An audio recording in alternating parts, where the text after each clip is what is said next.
Hello friends, welcome back to my channel Jyotish kitchen and vlogs. तो friends, मैंने आपसे बोला था कि मैं अपनी नेक्स्ट वीडियो में लेके आऊँगी मुंडन संस्कार की पूरी प्रक्रिया एंड कथा।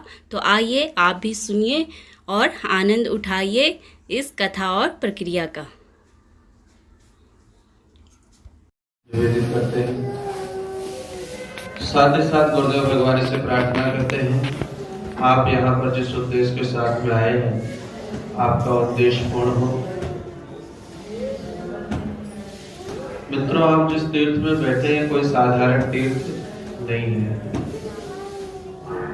सबसे पहले आप इस तीर्थ की महत्ता को जानें। जिस स्थान पर बैठे हैं ये दिव्य तीर्थ है, जागृत तीर्थ है, चैतन्य तीर्थ है। सभी तीर्थों का मुकुटमणि है। जागृत क्यों है, दिव्य क्यों है, चैतन्य क्यों है? यहाँ पर तीन चीजें अखंड रूप से हैं। यहाँ अखंड गायत्री मंत्र का जप होता है। गायत्री मंत्र का अखंड जप होता है। जिस मंत्र के विषय में कहा गया है, नास्ति गंगा समम तीर्थम न देवो केशवात् परः गायत्र्यास्तु परम जाप्यम न भूतो न भविष्यति। जिस मंत्र के विषय में कहा गया है, महामंत्र जितने जग माही हो गायत्री सुखदाई, यानी गायत्री मंत्र के समान दूसरा और कोई पावरफुल मंत्र नहीं है। सभी मंत्रों का जो राजा है उस मंत्र का नाम है गायत्री मंत्र। गयान त्रायते इति गायत्री, जिसका गायन करने से हमारी प्राणों की रक्षा होती है वो है गायत्री। उसी मंत्र का, दिव्य मंत्र का, महामंत्र का यहाँ पर अनवरत 24 घंटे जप होता है, कभी बंद नहीं होता। करोड़ों करोड़ों मंत्र का जब एक दिन में होता है। देश देशांतर से हजारों श्रद्धालु आते हैं और यहाँ पर गायत्री मंत्र का जप करते हैं, साधना करते हैं, पुण्य लाभ को प्राप्त करते हैं। उनका हो सकता है बंद हो जाए, जो बाहर से लोग आते हैं 10 मिनट जप किया उसके बाद उठ करके चले गए गंगा जी ऋषिकेश दर्शन के लिए चले गए। लेकिन हमारे यहाँ एक और अखंड चीज है, वो है अखंड दीप। वो अखंड दीप आज से नहीं प्रज्वलित है, सन 1926 से प्रज्वलित है। जिसके समक्ष बैठ करके परम पूज्य गुरुदेव युग ऋषि वेद मूर्ति तपोनिष्ठ पंडित श्रीराम शर्मा आचार्य जी ने 24 लक्ष के 24 महापुरुष शरण गायत्री के संपन्न किए। वो दिव्य अखंड ज्योति आज भी यहाँ पर प्रज्वलित है और उसी के सामने बैठ करके हमारी 24 ब्रह्मचारिणी बहनें वहां पर निरंतर गायत्री मंत्र का जप करती है। ऐसे दिव्य अखंड ज्योति जिसके दर्शन करने मात्र से मानव मात्र का, प्राणी मात्र का कल्याण हो जाता है। गुरुदेव ने कहा था, बेटा, किसी ने उनसे क्वेश्चन किया होगा, गुरुजी आप तो जब शरीर छोड़ करके चले जाएंगे तो आप कहाँ रहेंगे? हम आपका, अगर हमको आपका दर्शन करना हो तो हम आपका दर्शन कैसे करें? गुरुदेव ने कहा था, बेटा, मेरा दर्शन तुम अखंड दीप में कर सकते हो। तुम्हारे मन की जो भावना है, जो कामना है, अखंड दीप का दर्शन करने आना और वहीं पर कह देना, मैं प्रत्यक्ष रूप से अखंड दीप में विराजमान रहूंगा। गुरुजी, मान लीजिए अखंड दीप तो जब शांति कुंज में आएंगे तभी दर्शन होगा, और आप कहाँ रहते हैं और आप कहाँ मिले? गुरुदेव ने कहा, बेटा, सूर्य हर जगह मिलता है। तुम सूर्य में मेरा दर्शन करना, मैं सूर्य के रूप में हर जगह तुम्हारा मार्गदर्शन करता रहता। और तीसरी जगह है समाधि स्थल। तो अखंड दीप और अखंड गायत्री मंत्र का जब तीसरी चीज जो है यहाँ पर अखंड अग्नि है। जो हमारी यज्ञशाला है, 3 यज्ञशालाएं हैं। तीनों यज्ञशाला में, प्रत्येक यज्ञशाला में 9 कुंड है, 9 कुंड है। और उसमें जो मध्य की यज्ञशाला में जो मध्य का कुंड है उसमें अखंड अग्नि, वो कभी बुझती नहीं। उसी अग्नि में हजारों श्रद्धालु आते हैं, प्रतिदिन निःशुल्क रूप से यज्ञ करते हैं और पुण्य लाभ को प्राप्त करते हैं। ये 3 चीजें तो हो गई। और एक इसलिए जागृत है, और एक इसलिए चैतन्य है। मित्रों, भाई बहनों, ये विश्वामित्र की तपस्थली है, सप्तऋषियों की तपस्थली है। परम पूज्य गुरुदेव ने मध्य निशा जो ने 71 शांति कुंज बना के सुंदर, जब शांति कुंज दिव्य तीर्थ की स्थापना करी तब उन्होंने यहाँ पर 24 तीर्थों का रज और जल लाकर के स्थापित किया।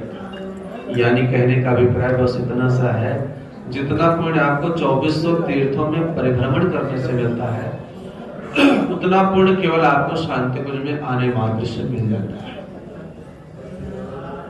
यहाँ सकारात्मक ऊर्जा की गंगा बह रही है, यहाँ पॉजिटिविटी है, नेगेटिविटी नहीं है।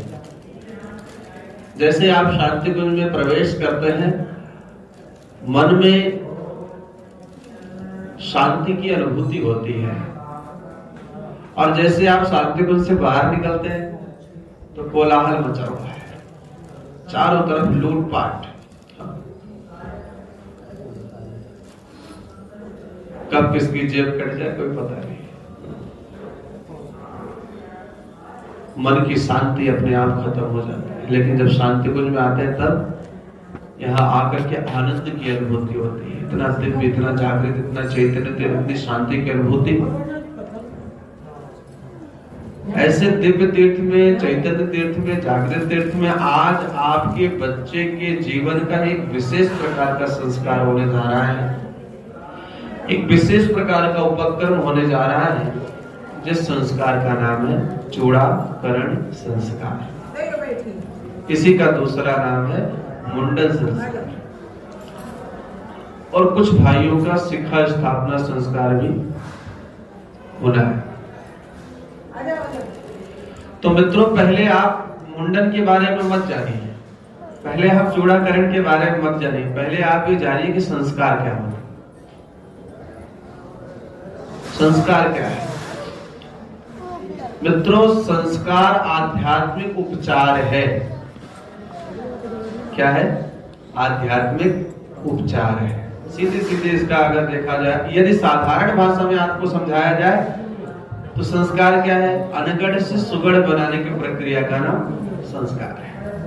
बिगड़े हुए को अच्छा बनाने की प्रक्रिया का नाम संस्कार है। उल्टे को सीधा करने की प्रक्रिया का नाम संस्कार है।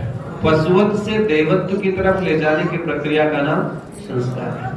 मानव से महामानव, महामानव से देवमानव, नर से नारायण बनाने की प्रक्रिया का नाम संस्कार है।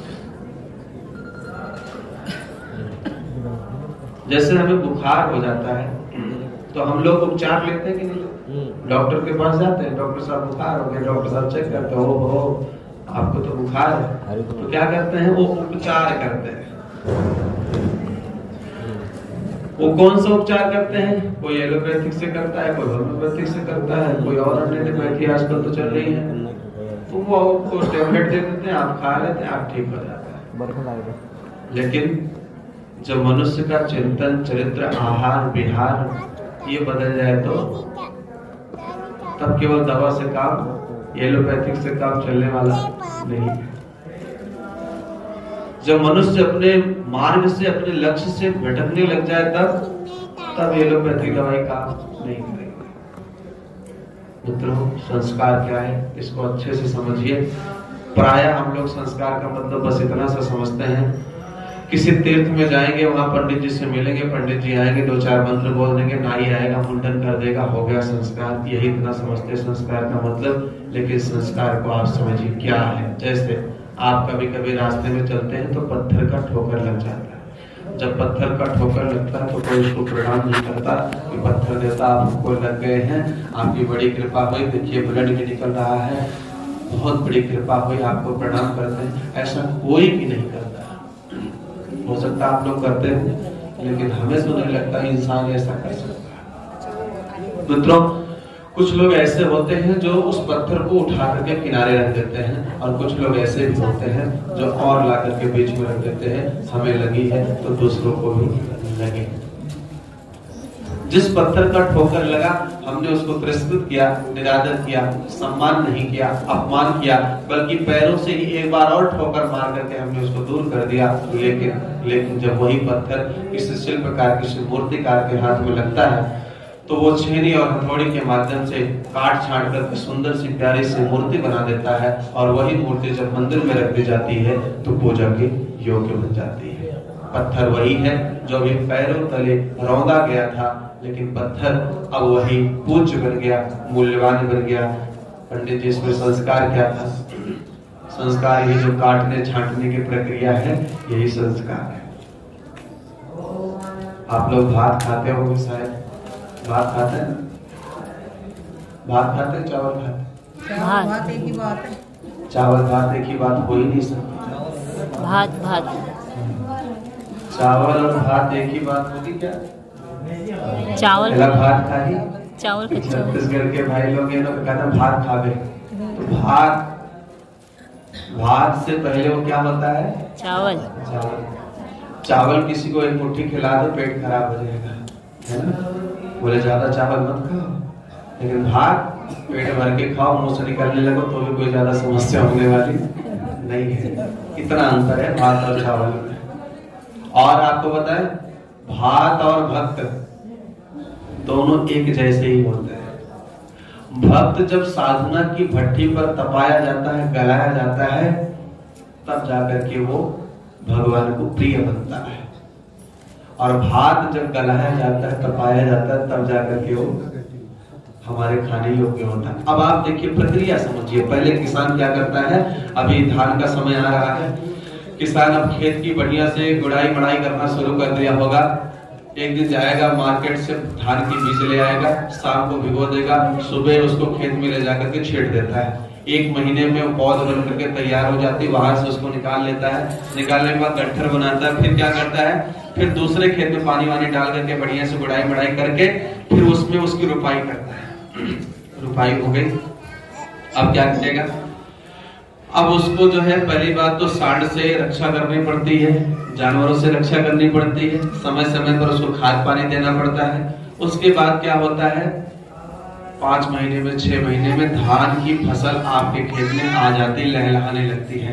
आपको लगेगा साहब हम इसको ले जाकर खा लें, अभी आप उसको खा नहीं सकते, तो सबसे पहले क्या करना पड़ेगा, उसकी कटाई होती है ना? कटाई।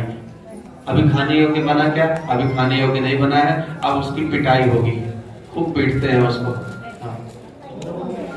पिटाई के बाद भी आदमी को चैन नहीं मिलता, फिर उसकी कुटाई करता है ना? खूब कुटाई होती है, और जब कुटाई होकर के उसकी भूसी निकल जाती है, तब उसमें से चावल निकलता है। आप सोच रहे होंगे अब हमारे खाने योग्य बन गया, अभी भी नहीं बना है। अब उसकी सफाई होती है, उसमें कंकड़ तो नहीं है, पत्थर तो नहीं है। इतना हो जाने के बाद भी आदमी चैन नहीं मिलता।